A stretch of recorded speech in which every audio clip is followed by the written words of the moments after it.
The news cycle always makes it feel like the world is on fire. But sometimes the world is actually on fire, and we have seen riots break out across this country, coast to coast, arson, buildings burning down, all stemming from the killing of George Floyd in Minneapolis. This is now spread out into a much larger movement, much larger action, to the point that National Guardsmen, troops, have been called in to help maintain the peace. Very, very overwhelming for a lot of us. Luckily, we will break down the whole story and what it means. This is Verdict with Ted Cruz.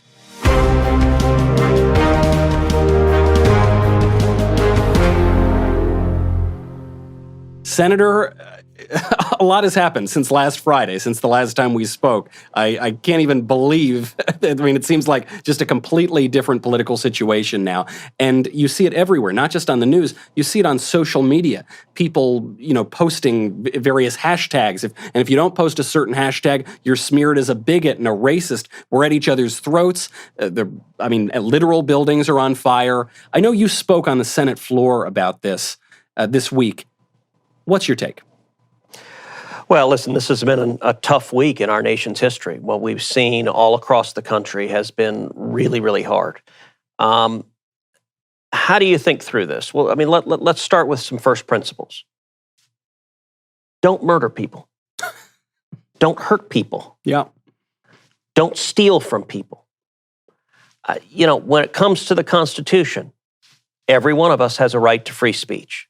Every one of us has a right to protest, to speak, but what you don't have a right to do is commit acts of violence. What you don't have a right to do is shatter store windows. What you don't have a right to do is burn police cars. What you don't have a right to do is murder police officers. And so we're seeing all of these come crashing in.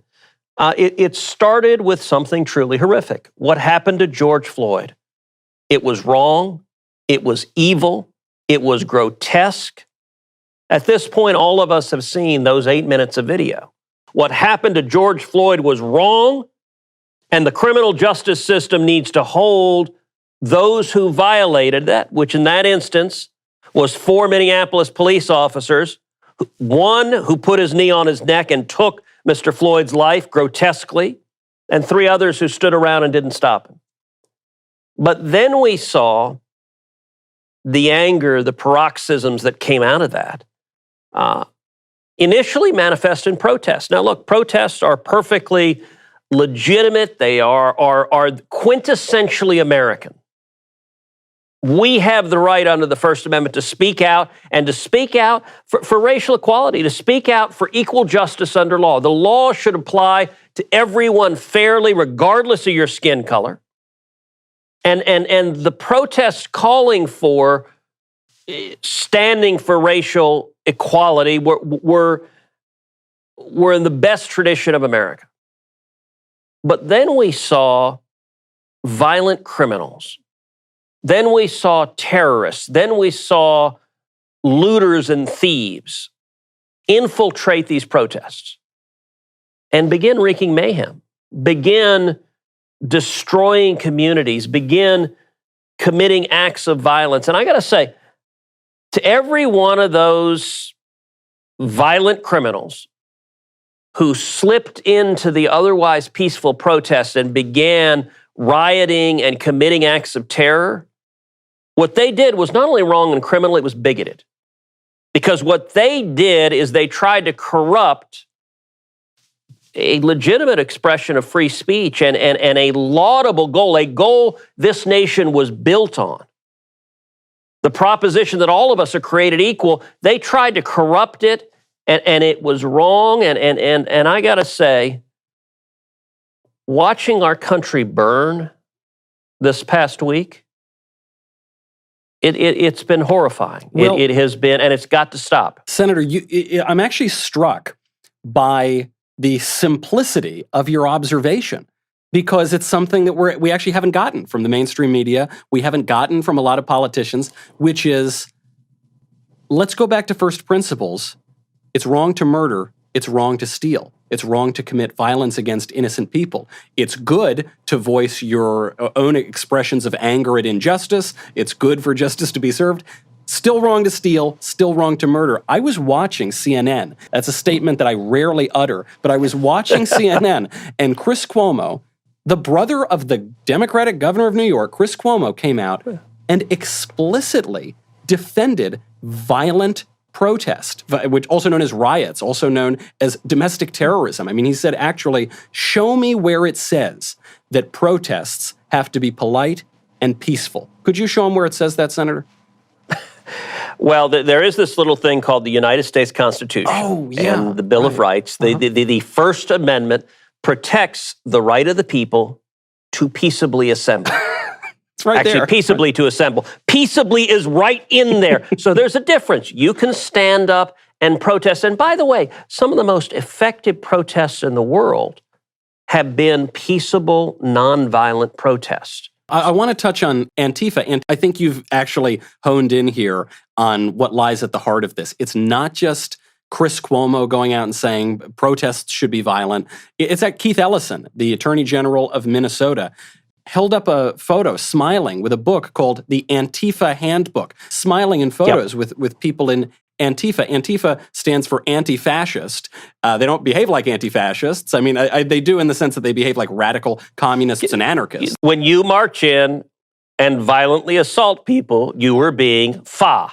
You're not anti-fa, you're fa. You've gone full fa here. And, I think the president this week said that he wants to classify them as a terrorist organization. And a very, very basic definition of terrorism, they're using violence against civilians to achieve political ends. It's as simple as it gets. It seems pretty clear.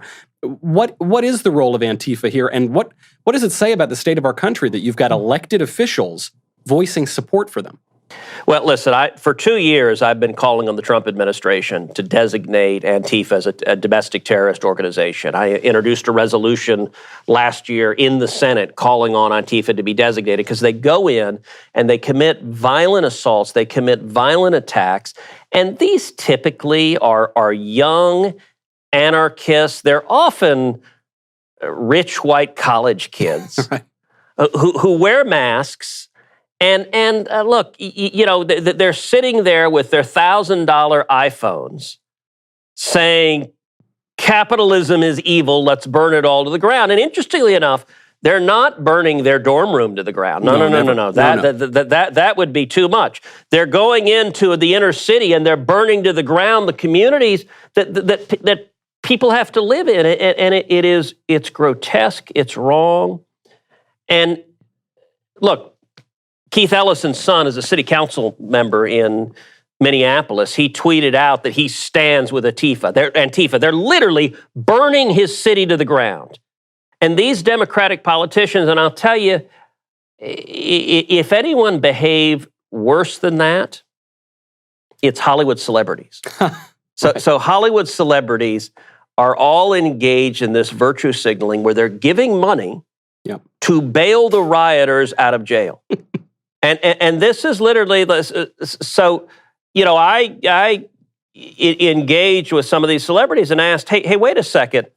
Justin Timberlake was like, give money to this fund to bail the rioters out of jail. How about you give money to a fund to rebuild the African-American and Hispanic-owned small businesses that have been burned to the ground by these violent criminals, instead of bailing the criminal out of jail? Right. Help the innocent victims. And all right, let's take another component of it. The words Black Lives Matter. Yeah, this has been a contentious point, yeah. It shouldn't be. Do Black Lives Matter? Absolutely yes, unequivocally, period. Black Lives Matter, but here's the part that's deemed, you can't say this. You can't say Black this. Lives Matter, Hispanic lives matter, Asian lives matter, white lives matter. Human life matters. Right. And okay, so why is that a political statement? So I actually had this conversation with my daughters today, where they were talking about some YouTuber that raised a bunch of money for BLM. Of course, my daughters already know the acronym BLM. I'm like, so tell me, what does BLM stand for? And my daughter said, well, equality. Equality's good. And I was like, yeah, that's certainly true. All of equality. But if you look at the radicals who are co-opting the message Black Lives Matter, what they're advocating is, number one, an absolute assault on police. And I'll tell you who it hurts. It hurts African Americans. It hurts Hispanics. Because you know why? Because when this happens, if you look at what happened in Ferguson, you look at what happened in Baltimore, there's something called the Ferguson effect, which is essentially that when cops feel like, okay, if I get in an interaction, maybe with a criminal and somehow it gets violent, my whole life can be destroyed, my career can be destroyed, my family can be destroyed. And the perfectly rational thing to do is, hey, I'm going to step back. I'm not going to engage. Of course. And what you see happen over and over again is the murder rates skyrocket. Right. We saw that happen in Ferguson. We saw that happen in Baltimore. And you end up with if you are committed to the proposition Black Lives Matter, demonizing the cops will end up with more Black lives being lost. More, because by the way, the people being murdered most frequently by violent criminals, by gangs, are people in low-income neighborhoods, and often they're African Americans or Hispanics. Well, this is, I think, the key point here, because, people see that phrase Black Lives Matter and they say, if you don't support this organization and the most radical leaders of this organization, then somehow you don't care about Black lives. And the fact is, virtually, statistically, nobody in this country thinks Black lives don't matter. Anybody with any political influence it believes Black Lives Matter. Anybody with any media influence believes Black Lives Matter. Anybody with any business influence, major corporations donating millions and millions of dollars to Black Lives Matter. Anybody with an Instagram account or a Twitter account or a Facebook believes Black Lives Matter. Everybody agrees on this point. But some radicals, some people pushing things that are not so great, that are not so popular, are co-opting that very basic message that everybody agrees with and using it to push radical leftist ideas that the vast, vast majority of Americans don't want. And it's so cynical and it's so bullying and it's so intimidating that I think a lot of people are just lost on what to do. So Michael, I'll give an example. One of the agenda items of the radicals that are leading this movement is, to use their phrase, defund the police. This past week, that was tweeted by Hillary Clinton's former press secretary, defund the police. Let me ask you for a second, how good do you think it would be for African-American communities if there were no police officers? Yeah, not great. If just the drug dealers could run free, if the street gangs could run free. It's already, the murder rates are horrific. But how good would it be for your family or mine? How many Americans this week, as you watch the rioting, thought about the right to keep and bear arms? I'm sure the lines are around the block. How many thought about what happens if that mob comes to my house? Right. And that is an extreme agenda, and it's not right. Yeah. You know what? Here's a name the media doesn't want to talk about. David Dorn. David Dorn was a retired police officer in St. Louis, Missouri. David Dorn was shot by rioters. He was protecting the pawn shop. He's a small businessman. He was shot and murdered. David Dorn spent 4 decades serving honorably as a police officer, and David Dorn was murdered by this rioting. And yet the media doesn't want to talk about him. Yeah. If you believe in Black Lives Matter, David Dorn's life matters. Right. I'll give you another name, David Underwood, who was another law enforcement officer who was murdered. Las Vegas, you had another who was also, David Underwood was African-American as well. We had 2 African-American police officers murdered by this rioting, and yet the woke virtue signalers in Hollywood, on CNN, on Twitter, those lives don't matter to them at all. Right. And it's wrong. Look, we should protect everybody's life, and we should have a passion. In this whole racial issue, in this whole issue of the protests and the riots, I mean, in the fact of the riots and the protests, probably the most outrageous cynicism is that just a week ago, we were told, if you go outside to do anything, you're killing grandma, you're endangering people because of the coronavirus. If you go, God forbid, to protest any of the lockdown orders, you are a terrible, no good, awful person. And then this week we're told by the very same public health experts, by the very same politicians, everybody should go out by the 100,000 to protest in this left-wing narrative. I mean, people look at that, and I think our capacity for outrage just goes out the window. Right. Well, look, one of the more ridiculous hypocrites on this has been Bill de Blasio in New York, who de Blasio was asked this last week, so if you can come and protest and get much, much closer than 6 feet apart, can we go to church? Can we go to synagogue? And de Blasio said, no. Because there's a history of racial discrimination in America, but there's no history of religious discrimination. What utter crap, by the way. Right, just not true. I mean, you want to talk about millennia of racial discrimination, yes, but of religious persecution. Right. I mean, we are in a country that was literally founded by people fleeing religious persecution. You look at the pilgrims who arrived here. They arrived to come to a land where they could practice their faith. And by the way, you want to talk about people persecuted for faith. You look at the Jewish community in New York City, who de Blasio has singled out for persecution over and over and over again. Jews in World War II, 6 million Jews were murdered in the Holocaust. To say there's no history of religious discrimination, it's absurd, is a political, leftist, anti-American.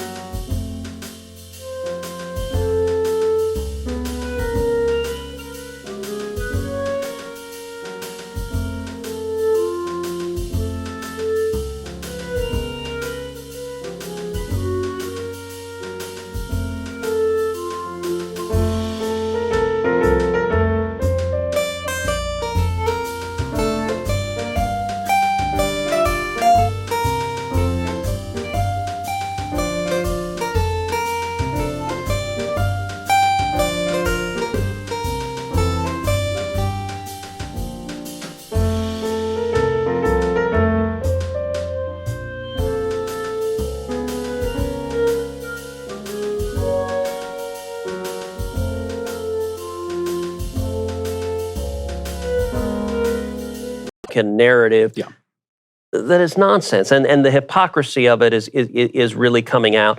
Amid all this chaos, 2.5 million jobs added in May. The economy is now, the stock market surged when we got this news. Is there a chance that we could see something like a V-shaped recovery? Is there a chance that we could come out of this thing pretty strong? Look, I hope so. The job numbers are fantastic. We're seeing states all across the country reopening. Texas is reopening. And let me say, this is a powerful sign. Open up the economy now. Yeah. Let people go back to work. Now, that doesn't mean ignore all of the efforts we're doing. Look, we can engage in social distancing. We can continue to be prudent, but open it up. Let people go back to work. 2.5 million new jobs. Now, we've had 40 million people lose their jobs. So 2.5 million, but you know what? It's the first time in a long time we haven't seen job numbers that were several million going down. Right. So instead of going down, they're going back up sharply, and I hope we keep seeing it go back up. The 40 million jobs that went away were self-inflicted. We did this to stop the pandemic. Now let's let people open up. Let's let them get back to work and get the economy moving again. These job numbers are really encouraging. And we need to keep moving in that direction. That's great news. And before we get to mailbag, because I do want to hit the mailbag, there is one more story on the subject of destruction that I've got to get back to. Obviously, destruction's been in the news a lot, but it's important, I think, to talk about your absolute destruction of Rod Rosenstein's testimony before the Senate when you were discussing the gross mishandling of things over the past several years at the DOJ. Could you just tell us a little bit about this? Because I think for those of us who have been gaslit for years and years on this subject of how the DOJ was going after Trump, I think it was just so refreshing to see you shed light on what was really happening. What we now know, as more and more information has gotten public, is that the Obama-Biden administration politicized the FBI, politicized the Department of Justice, politicized the intelligence community, and targeted them at the Trump campaign, targeted them at Donald Trump directly. They targeted them with wiretaps directed at Carter Page, a senior advisor to the Trump campaign. They targeted it with spies sent in wearing wires, confidential informants to the Trump campaign, their opposing campaign. And they went after, in particular, General Michael Flynn, a 3-star general who'd spent his entire life fighting for this country. And they directly targeted, and we now know that the decision to target them went all the way to the top. On January 5th, 2017, there was a meeting in the White House in the Oval Office. Barack Obama was there. Joe Biden was there. James Comey was there, the head of the FBI, and he reported to the president and to the vice president about their targeting of Michael Flynn, the incoming national security advisor. Sally Yates, who was the acting attorney general, said she didn't know anything about it. So she learned that the FBI was targeting the incoming national security advisor from Barack Obama because the FBI was briefing the president directly. That is such an abuse of power. Yeah, right. And if you look at everything that has come out, the Inspector General report at the Department of Justice showed that the FBI was totally politicized. It showed 17 material misstatements that were made to the FISA court. It also showed that a senior FBI lawyer fraudulently altered evidence. And and here's what he did, because it's worth remembering. I mean, it really is, it's like out of a bad spy movie. So they're trying to get a warrant to wiretap Carter Page, and they're trying to renew the warrant. And Carter Page is talking to a bunch of Russians. And so, look, if you're talking to a bunch of Russians, that's ordinarily kind of suspicious. Why are you talking to a bunch of Russians? Right. Now, he is a Russia expert, but even so, there's a little bit of suspicion there. So the FBI sent an email to the CIA, said, hey, is this guy working for you? Because if you're working for the CIA on going after the Russians, then you probably ought to be talking to the Russians if you're working for the CIA. CIA sends an email back, yep, he's working for us. So CIA says in writing, Carter Page is working for the United States government when he's talking to the Russians. The FBI lawyer takes that email and alters it and literally changes it 180 degrees the opposite. Instead of, yes, he's working for us, he alters it and creates a fraudulent document. No, he's not working for us, and that gets submitted to the court. If you or I did that in any court, in a traffic ticket, right? If you created a fraudulent document and submitted it, you would go to jail, I would go to jail. Wow. And so Rod Rosenstein was testifying, and by the way, Rosenstein signed one of those applications. And I laid out that history that I just walked through, and I said, listen, you were coming into a deeply politicized, corrupted law enforcement environment.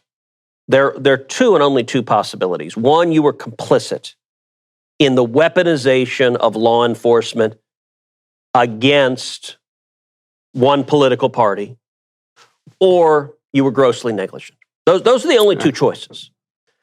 And what we walked through, I said, look, did you know about the Steele dossier that was the basis of this whole application? The principal witness behind it said, oh, it's not reliable. It was all just a bunch of guys talking at a bar. It's not reliable. Did you know that? No. Did you know that there was a bunch of exculpatory information? No. Did you know that this lawyer had fraudulently created this document? No.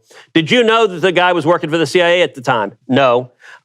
Did you know that the DNC, the Democratic National Committee, had paid for this Oppo research pile of lies? No. And Rosenstein just didn't ask any of it. He was just a rubber stamp. He just said, well, the FBI told me that, so I just listened to them. And what it raised, now it's interesting, Rosenstein testified, he said if he knew what he knew now, he never would have signed it.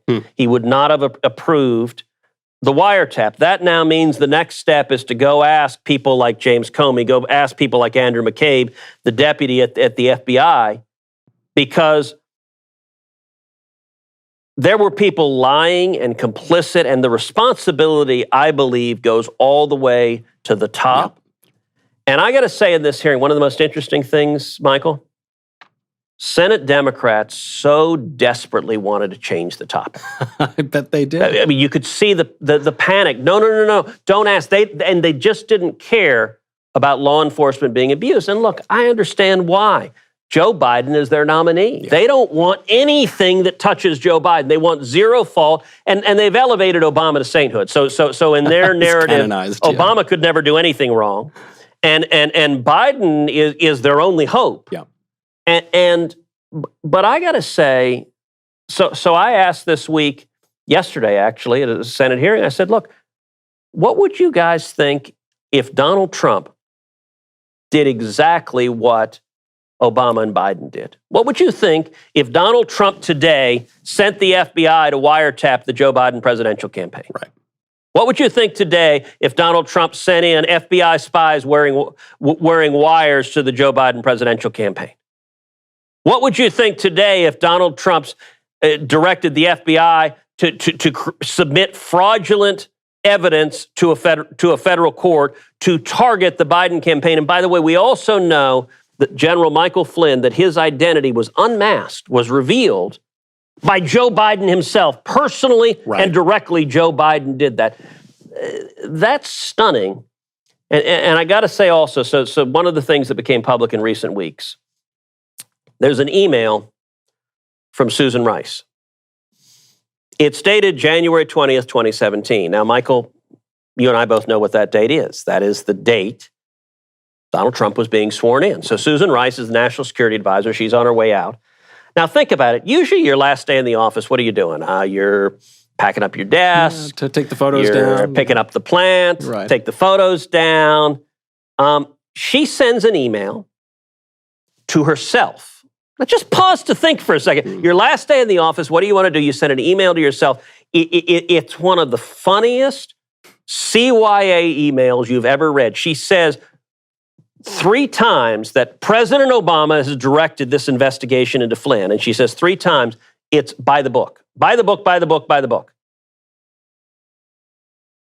The only reason you send that is you're sitting there going, oh crap, the new guys are going to come in and they're going to find out about all this. Let me write an email to say, we're doing everything by the book. The only reason you write that email is indicative of a deeply guilty conscience. I think we need to know who abused the political process. There needs to be accountability, and those who broke the law need to be prosecuted. That's right. It's evidence of a guilty conscience and the cleverness to realize this isn't going to be looking very good when the new guys get into power. Before we go, I've just got to get to a few mailbag questions here. First one from Margot. Why are you two still socially distancing? Go get a cigar together. Senator, your thoughts? Damn straight. Come to D.C. next week. We'll film. That works for me. All right. John asks, what are the effects this will have on the 2020 election? Do you think this hurts Trump more or Biden? I don't know. I think 2020 is incredibly volatile. Yeah. I think it depends, number one, on what happens with coronavirus. If the numbers suddenly start skyrocketing, that is really bad for America, but that's also probably bad for Trump as well. Number two, what happens with the economy? If we see massive job losses between now and election days, that's really bad for Trump. If we see with the sort of thing we just saw in these job numbers, the economy coming back, that's really good. And this racial division and rioting. Look, rioting, I think, scares people. Yeah. I think it also shows just how radical and extreme the Democrats are. Yeah. It's really unmasked them. That I don't think has helped Joe Biden. If a Democratic presidency means the radicals who want to burn our cities to the ground are put in charge, that ain't good. So how all of this plays out, I look at this election and I think there's a huge delta. Mm-hmm. What I hope we will see is the economy coming back, optimism coming back, hope and the promise of America. And if that's the case, we could see a really good election. We could see the president reelected by a big margin. We could see the Republican majority in the Senate grow, and we could see Republicans taking the House. That's what I hope will happen, that people will look at this craziness of Nancy Pelosi and the extreme radicalized left and say, we don't want any of that. But this is uncharted territory. Yeah. And so if things go really badly, we could end up with a terrible election, too. Right, uncharted territory in many ways. Daryl asks, what's your take on the use of military personnel to help quell the riots? I know your Senate colleague, Tom Cotton, got the New York Times in a lot of trouble because he weighed in on this, and some of the younger Times staffers were very upset by it. Well, okay, so let me take two different issues there because they're both worth addressing. The New York Times, you literally can't write satire about them anymore. They're so ridiculous and extreme. So Tom Cotton wrote an op-ed in the Times that said, send the troops in, advocated for sending in the military to bring peace to the cities. And the New York Times began to have an epileptic fit. Like their reporters began trembling, and one after the other, they were triggered. Yeah. And they were mad. How dare you publish this view? This view is violence to me. And you've got reporters, you remember the old archetype of the tough, grizzled reporter, chain smoking, was going to speak truth to power, was going to uncover whatever's going on. Oh, yeah. You've now got these pansies who are reporters that are just like, Mommy, scary words, hide me from the scary words. Like, okay, if you disagree with Tom Cotton, all right, buckaroo, here's a crazy idea. Man up and argue why you think he's wrong. That's okay. Write your own op-ed. That's called free speech. And by the way, listen, I actually think Tom, I don't agree with everything Tom said. I mean, you actually look at the substance of it. How do you keep cities safe in terms of how it operates under the law? The first line of defense are our police officers. It's why I'm so vigorous in saying, don't undermine our cops. Yeah. Let law enforcement do its job. We've seen a lot of Democratic politicians basically tying police officers' hands behind their back, preventing them from keeping cities safe. And so the first line of defense are the police. The second line of defense is the National Guard. And so if the police are overwhelmed, you can call up the National Guard. That provides an additional wave of strength. And the military is available. Look, there is a long tradition of the military in a case of violent insurrection, in a case of rioting coming in. But the military is the third and final step. And so I think there's some Republican politicians that are showing how tough they are by saying, send in the Marines on day one. Well, Look, if we need to, yes, we need to do whatever is needed to keep people safe, but let's start with not handcuffing the police officers and let them actually protect our communities. And the military should only be a last resort, I believe. Right. Fair point. Much more. We'll have to leave it there. We'll have to wait until the next episode. But Senator, if that Stogie invitation is real, I will call the airline right now. I will book a ticket and I will see you in D.C. Together, you and I are going to light some fires. That works for me. See you on the East Coast, Senator. I'm Michael Knowles. This is Verdict with Ted Cruz.